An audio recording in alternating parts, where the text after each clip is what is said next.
किया तो मैं हड़बड़ा के खड़ी हुई। तब तक मुझे ये रियलाइज ही नहीं हुआ था कि मैं कब थक के बैठ गई। तो मुझे कहते हैं 10। मैंने कहा जी मेरा मुंडा। कहते हैं उसकी छोड़, अपनी बता, तुझे क्या प्रॉब्लम है। मैंने कहा जी मेरी टांगें बहुत दर्द करती हैं। कहते हैं यहाँ इतनी देर बैठी रही, तुझे दर्द हुई?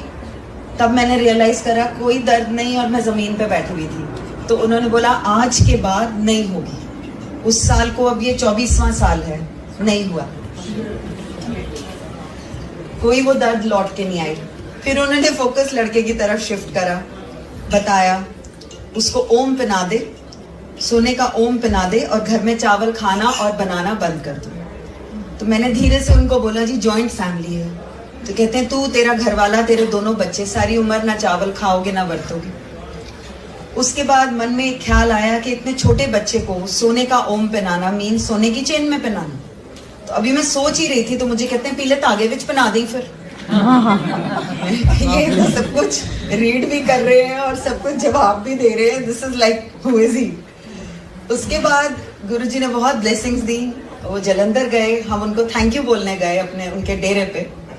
तो उन्होंने बोला कि रात को वापस मत जाना, अपनी बहन के घर चली जाओ जलंधर, लुधियाना, और वहां पे आप रात स्पेंड करिए और अगली सुबह दोबारा आइए। हमने सुना था कि 10 बजे द्वार खुल जाते हैं, 11 बजे सीट पे आते हैं। तो हम 11 बजे तक पहुंच गए। अंदर जब आए तो शबद गुरबानी लगते हैं गुरुजी के। वो शबद गुरबानी उस दिन नहीं लगे थे, टेप नहीं चल रहा था। गुरुजी फुली ड्रेस्ड अपने सिंहासन पे बैठे थे। एक भी बंदा मंदिर के अंदर नहीं था। हमारी फैमिली जब अंदर आई, aunty you are late, he spoke to me in English, what were you doing all this while, wait I will tell you. And then he narrated word to word what I was doing. He said 2 आलू के परोठे खाए, 1 कटोरी दही के साथ, आधा glass पानी पिया, टेबल पर रखा, टॉयलेट गई, पीछे गई, बहन के पीछे वाले कमरे में काला सूटकेस पड़ा था। तेरे को तेरी बेटी की ड्रेस पसंद नहीं आई, तूने उसकी ड्रेस चेंज करके ये ऑरेंज ड्रेस पहनाई। फिर तू सारों को कलेक्ट करती हुई दोबारा डाइनिंग टेबल की तरफ आई, आधा ग्लास जो टेबल पे छोड़ा था पानी का वो फिनिश करा, फिर टॉयलेट गई और पूरा 1 घंटा लेट आ रही है। गुरु मानू वेट नहीं कराई। आई वॉज जस्ट टोटली शेकन कि ये कौन है, ये क्या है, इनको मेरा सब कुछ पता है, आगा पीछा। मौज आती थी तो वो पीछे का भी बता देते थे, मौज आती थी तो आगे का भी बता देते थे। कभी पूछा नहीं, अपने आप बताया।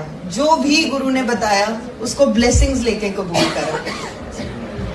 लंगर दिया गुरुजी ने, हम 6 जने थे सिर्फ, और 1 थाल गुरुजी लेकर आए। उसमें बहुत सारी रोटियां थी। तो मैंने देखा कि इतनी सारी रोटियां मतलब नहीं खा पाएंगे हम लोग, इतनी सारी थी, तो वो वेस्ट ना हो जाए। तो मैंने उठा के और गुरुजी को दी। Excuse me but I have, हाथ उन्होंने ऐसे करके पूरी रोटियां ली, थाल पे जोर से उन्होंने उसको रखा। Eat this, it is your medicine.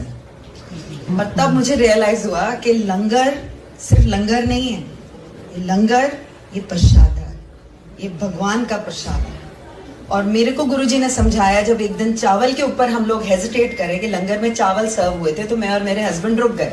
कहते ना, ए पदार्थ दी नजर नहीं, ए प्रसाद दी नजर नाल देखना है। मतलब जब आपके सामने लंगर आता है, आपने ये देखना ही नहीं है वो दाल है कि सब्जी है कि चावल है कि क्या है, वो आपके लिए प्रसाद है। Then he told me, he said इधर खाएंगी ते ए दवाई, तू बाहर लेके जाएंगी ए मिठाई।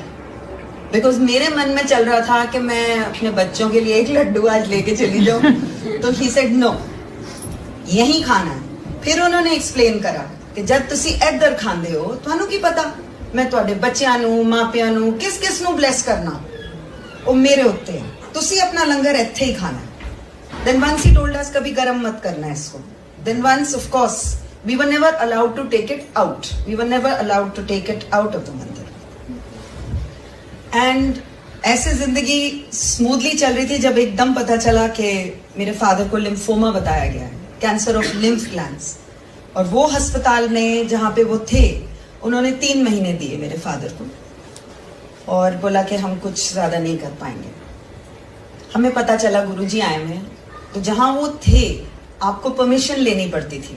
गुरुजी की परमिशन से ही आप उस दरवाजे की भी एंटर कर सकते थे जहाँ पे भी वो होते थे।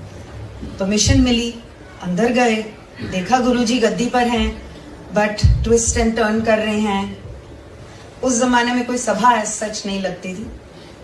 तो बहुत आराम से एक सामने बैठे हुए गुरु को हम बोल सकते थे, लेकिन मेरे हस्बैंड और मैं चुपचाप वहां से लौट कर आ गए, ये सोच के कि इतने बड़े महापुरुष को हम क्या बताने आए हैं। उसके बाद हफ्ता बीता और हमें फोन आया गुरुजी का कि मैं कहीं जा रहा हूँ ब्लेस करने और तुम और तुम्हारे हस्बैंड दोनों मेरे साथ चलो। वहां जब हम गए तो वहां हमने देखा कि बहुत हंसी ठट्टे का माहौल था, सब गुरुजी हंस खेल रहे सबके साथ, और मैं तो पीछे जाके बैठ गई। तो मुझे आगे बुलाया उन्होंने, कोने में ऐसे इशारा करा कि बैठ जा। मैं बैठ गई उनके साथ, लेकिन उन्होंने उसके बाद मेरी तरफ देखा भी नहीं। और मैं यही सोच रही थी कि हॉस्पिटल में मेरे फादर हैं, तो मैं क्यों यहाँ इस माहौल में बुलाई गई हूँ, और खासकर जब मुझसे कोई बात भी नहीं करनी, तो what am I doing here. Suddenly he looks at me and he says, तेरे प्यो दा कैंसर ठीक कर देता है मैंने तो वो शब्द भी नहीं मुंह से निकाले थे। मेरे फादर की रिपोर्टें नेगेटिव आनी शुरू हो गई।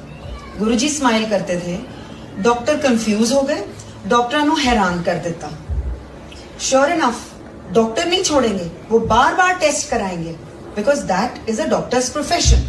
ही सेड डॉक्टर अपना काम करेंगे, मैं अपना काम करूंगा। दवाई भी तब लगती है जब मैं ब्लेस करूं, लेकिन डॉक्टर नु अपना काम करन देना। So one is never to say कि मैं लंगर खा रही हूँ जी, वो मेरी मेडिसिन है, तो मैंने दवाई नहीं लेनी। जब मुझे दवाई एक तरह से एक प्रिस्क्राइब की गई है तो वो मुझे लेनी है। मी मीन्स कोई भी हो इंसान, दवाई चलेगी, डॉक्टरी इलाज चलेगा, लेकिन गुरु जी के लंगर को भी साथ साथ